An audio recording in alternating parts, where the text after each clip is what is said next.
પાણીની નહેર બને, પાણી અપાતું હોય છે, પણ એ બધી જ યોજના જે કુદરતી વહેણ હોય એ પ્રમાણેની યોજના.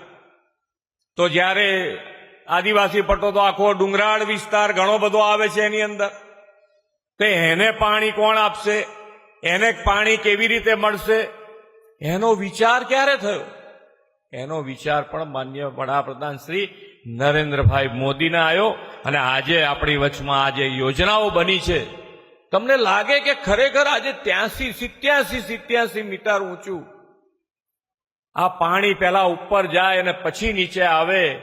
કેટલી અદ્ભુત યોજના બનાવી છે કે સામાન્ય માણસનો પણ વિચાર, કે એક માણસ રહેતું હોય કે એક ફળિયું રહેતું હોય તો એનો વિચાર કરીને પણ આ પાણીની યોજના બનાવી.